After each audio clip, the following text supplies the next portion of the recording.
back to Tower Steak, brought to you by Marco's Pizza. Hopefully you can hear and see me this time. Have a little technical difficulty, obviously, but I am back with you now. Let me see if I can get your comments up. We were just getting around to answering your questions a while ago. Let's see here. And let's see who we got. Yeah, I see Terry Sadler there, Maurice Carter. Go Dogs, Sickham from Flowery Branch, says Pete Ellis. Yeah, Chip Towers here from DawgNation. We're back with another edition of Towers Take, brought to you by Marco's Pizza, America's #1 pizza company. You can still get the delicious double play deal at Marco's Pizza right now. 2 medium, 2 topping pizzas for $6.99 a piece. That's a steal. Go to marcos.com, set up your profile, order that, or just call them. They're all over the place. We were talking earlier. You weren't seeing me, which, you know, maybe it's not the worst thing. You could hear me, as I understand most of you could. Looks like most of you can, and we're up here. Hello, Connie Jackson. Thanks for joining us. Hal Love is back. All the good people who frequent DawgNation, I appreciate that. We've got some real football to talk about now. The Bulldogs getting ready to get on the field. A week from tomorrow, Friday, as I understand from Claude Felton, it's like pulling teeth over there. It's not him. Kirby's just last minute on getting these things out. There's Nelson Carswell III. Joe Morris is here and give us a thumbs up. Y'all are very kind. Appreciate it. We're transitioning in the technical side of things as well. And we've got all kinds of big plans. So this fall, when it comes to these live, Facebook Live updates from me or Mike Griffith or whoever. We were talking earlier about some of the football news this week. I think it's great that Demetrius Robertson has been cleared to practice. And when I say cleared to practice, I use the term clear a little bit loosely. I know George is probably uncomfortable with me using cleared practice because there are still things that have to happen. But the bottom line, the NCAA rule on D-Rob, and I'll get to that in a minute. Chris Hillen is wanting to know my opinion on whether he gets his hardship waiver or not. But anytime you are having to sit out your year in residence to transfer, that's what the rule reads. To transfer from one FBS to another, you have to be in residence a year before you can play. And but when you do that, you're always eligible to practice with the team. So that in and of itself is not all that surprising. And what we'll have to find out is his level of engagement once George does begin practice next Friday, and that'll tell us a lot more. At the moment that I checked in on that story yesterday, D-Rob was not registered yet at Georgia. He'll have to be a registered student. He's coming off of medical issues. I assume those are all behind him based on what I've read in the San Francisco Examiner and other places.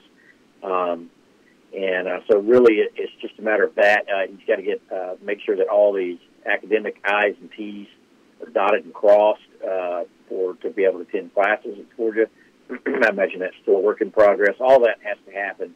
But all that said, I fully expect Demetrius Robertson to be practicing fully with the team in preseason camp sooner rather than later. Now, that said, several people are asking, of course, do I think he'll have a successful hardship waiver this year? And I don't know. And knowing not more about it than I do, I know just enough to be dangerous and not enough to be wrong. So that's why I don't like to go too deep on this. But my understanding on it is there's a myriad of factors, and you can never tell with the NCAA. I mean, that's the bottom line. It's the people I've talked to at Georgia, aren't even 100% sure, if it goes before a committee or if they, there's a group. But basically, I'm told, it's the NCAA's timeline, and they're not necessarily concerned. Well, thank you very much. Chadwick Ivory has been watching for over a year and commenting for the first time. I appreciate that, Chadwick, and feel free to ask a question. I love to answer questions on here. I'd rather hear what y'all want to know rather than just hear me ramble on. So wrapping up, D-Rod, right now I would put it at 50% or below for him getting eligible, just based on the comments I've heard from Kirby and everything else. Now, that said, I would not be surprised at all if Kirby and University of Georgia is able to pull this off. I think they're 100% in these matters so far, and I do think that's a big deal. Now, D-Rob transferring here and sitting out a year is not that big of a deal to me because, you know, we don't know what kind of player he's going to be in the SEC until he gets on the field with him. I definitely think, you know, he's would be in Georgia's rotation, which would be the top 6. I'm not 100% sure of it. I definitely think so, based on his pedigree and what he did in the Pac-12. But if he's eligible this year, that's a big deal. That's a potential game changer, as they say, because I think if you mix him in immediately and he can have an immediate impact, that's a big deal. Other news this week, obviously probably the biggest news. I know most of you guys that come on here, you frequent BA and Jeff Santel's podcast as well, and you love recruiting. And yeah, that's right. Lauderdale saying here by the letter of wording he would have to sit, depending on what the hardship are. And we're not even 100% sure what the hardships are. You know, the one that's out there in the general populace, I think, is not necessarily right, which is that his mother's ill. Again, we're just talking on a podcast, and I'm not writing this or anything like that, but I don't think that's what the case is here. We'll find out, or maybe we won't find out. A lot of the stuff that at the end of the day is going to be protected by FERPA and HIPAA and all those different federal privacy laws that they have. So we'll have to wait and see on D-Rob. The biggest news this week, as I was just getting to, is Trayvon Walker. That's a big deal. If there's been any shortcoming for Georgia in Kirby Smart's tenure, and this is not Kirby Smart's fault necessarily, but they have not recruited at the level on the defensive line that they need to be a national championship contender in short order. And Trayvon Walker is a big step in that direction. 5-star defensive tackle from Warner Robins. These are the type of guys you got to be signing if you're going to be competing for a national championship. Now, that I'm saying this, I'm not saying I don't think Georgia's defensive line as it exists now is any good. On the contrary, as I continue to evaluate the team heading into the season, I'm kind of starting to like Georgia's D-line a little more, especially with the addition of Jay Hayes. You know, depth is just a real concern, and I don't want to sound too much like a coach, but, you know, between rotating, staying fresh, and just having enough elite talent to rotate on the field, Georgia's overall depth concerns me in that regard. But I think a bigger concern for Georgia's defense heading into the season, because I like I like Jonathan Ledbetter. I like Tyler Clark a lot. I think Julian Rochester's coming into his own. I actually think Jordan Davis is going to be a factor in there. It's a zero technique, the nose guard. I don't know. I hear good stuff about Devontae Wyatt. But there's not many guys like that guy, Trayvon Walker, and you need more of him. And Georgia really needs to pick it up in that regard, and I think they will. This was a big relief, I'm sure, for Trey Scott, who has struggled a little bit in getting those players to Georgia in his short tenure. He has plenty of time. That said, I love his recruit, Jordan Davis. I will have a story on him leading in probably during the preseason. I went up there and visited with Jordan Davis in Charlotte this summer, and I'm actually not surprised that he's getting the buzz that he's getting from his teammates and stuff. Gene, I don't want to. Gene Smith Jr. is asking about Jermaine Johnson, and I I'm not Jeff Santel, so I don't follow the recruiting like that. So I'll leave that stuff to them. But I prefer to talk about this year's team. As I wrote on DawgNation in my Tower Steak, brought to you by Marco's Pizza, America's #1 pizza company. It's on DawgNation now. I do think Georgia's O-line is the biggest difference in Georgia now under Kirby Smart, and is the biggest strength on Georgia's 2018 team, and is what I think keeps Georgia in the national championship hunt, or certainly in the SEC East /SEC championship hunt in 2018. I love Georgia's O-line. I love the number. I love the size, and I love the pedigree of the guys that Georgia's been recruiting here, and Sam Pittman has been able to do with them. So I believe that is definitely the strength of this team this year, and I think that's what gives Georgia a chance to run the table in the regular season, quite frankly. I think they'll be unmatched on the offensive line, and if those guys can stay healthy, and it maybe not. It's not just it's the fact that you got 16 scholarship guys over there. Most of them are big and of the ilk of Big Andrew Thomas, their number 71, who's making the move from right tackle to left tackle. Isaiah Wilson getting started in the right tackle. A lot of competition at both the guard positions, and Lamont Gilliard kind of running the show from the center position. Love them. Love Georgia's O-line, and I think that's what's going to put Georgia back in the SEC championship game. As I alluded to a while ago, I'm really, really concerned about Georgia's linebackers as we head into the season. It's not individually. Obviously, losing Roquan Smith is a big deal.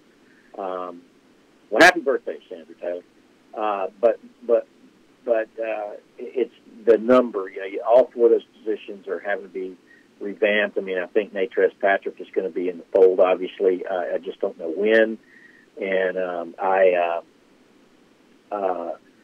it's just so much talent replaced it. At the second line of your defense, which is so important. And so when you combine maybe a lack of defensive line depth with, you know, your second line of defense, your inside and outside linebackers all being replaced from an experience factor, it's a potential problem. Then you add on the end of it, I'm not as concerned about Georgia's secondary. I actually, the more I think about it, the more I look into it, I'm pretty confident in Georgia's secondary for a couple of reasons. One, you know, college football players aren't static. I mean, I think guys like Tyreek McGee and Richard LeCount, who are moving up the chain, are going to be a lot better than they were last year, and they were pretty good last year. I think the competition is going to make everybody better there. I think Amir Speed and those guys coming in from the sophomore class, and then even a guy like Tyson Campbell coming in can make a difference. But if you're not getting the protection that you need from a front seven standpoint, then your secondary can really be exposed. So defense overall is a concern. Carlos Cardoza, who is an expert because he listens to all our DawgNation podcasts and tunes in all the time, says the linebackers will surprise me. And I hope you're right. I do. I mean, you know, it's no question. Look, I mean, I get it. Kirby's recruiting class of 6, 3, and 1 last 3 years. I mean, it would follow that the linebackers coming in are probably even better, with the exception of Roquan Smith, than the guys they had before. But they got it's a difficult position, particularly on the inside, to make the adjustments to. And that guy, Monty Rice, that I showed you a little while ago, number 32, I have great belief in that kid. I think he's a great get. I think he'll end up being your starter at that money linebacker, that Roquan Smith, Money and Mike and Will, whatever you want to call it. So it's Will linebacker or the money linebacker. I think he can do a good job in there, and I think there's a lot of good competition, a lot of good guys there. I mean, I love the freshman who's coming over from Columbia, South Carolina, Shannon Tyndall. You know, lots of competition, but it's going to be an inexperienced group with the exception of Natrez Patrick, and we don't know at this moment when he'll be available. Otherwise, I like everything about Georgia's team. I like their quarterback. I'm not you're going to see all kinds of hype about the quarterback competition heading into camp. You're not going to see that hype from me. I absolutely think that Jake Fromm will be your starting quarterback in the first game and beyond, and I think Justin Fields is going to play in every game probably. But I don't see him unseating Jake Fromm. There's just too much ground to make up in terms of offensive operation and playbook mastery. So, so it's going to take some time for Justin Fields to be a factor when it comes to, I mean, you cannot get a better parallel to me. We've seen this story before with David Green and DJ Shockley. Nobody doubted how good of a player DJ Shockley was, and I would say by all accounts Justin Fields bigger, stronger, maybe even better. But if you're looking at this as like a 400-meter race, I think Fromm is on the other side of the track when he's just getting started, and that's a lot of ground to make up no matter how fast you are. Now, eventually, down the line when he has more time, that could change. But talking to last week to quarterback experts and Greg McElroy in particular down at the SEC Media Days, just to hear people that are inside football who have really broken down the tape about, what Jake Fromm did last season. And, hey, we all saw it with our own eyes. He's a really, really special player, and he's not just going to roll over and let that position be taken from him. So we'll see. Christopher White brings up that 84 Grant is going to be a beast. I agree with that. I also think that DeAndre Walker is an exceptional player. Outside linebacker is actually less of a concern for me than inside. And Georgia's recruited through the roof on outside linebackers. Inside linebackers is a little bit of a question. It's a hard position to step in and master. Heck, it took Roquan Smith a little while. Let me get a couple more questions real quick, and then I got to cut out of here. But Carlos does believe that Fromm goes for 3,600 yards and will be in the Heisman watch. I think if he goes for 3,600 yards, he will be in the Heisman watch. And as I alluded to earlier and wrote in my Towers Take on DawgNation.com, I think Georgia's O-line will put Georgia in a position to be able to put up a lot of points this year. And they may have to. But I think they might be a little bit more like Oklahoma next year. I think they have the potential to be a very explosive offense and a defense that might have to take some chances and might get exposed. I don't think it'll be a big problem in the Eastern Division and in the regular season. We'll see. I've talked about those two trips to the two Columbias in the first month of the season as being dangerous and challenging, if you ask me. But I do think Georgia's head and shoulders above is Eastern Division competition, and even LSU over there. It's in the postseason that I would think some of these shortcomings could be exposed.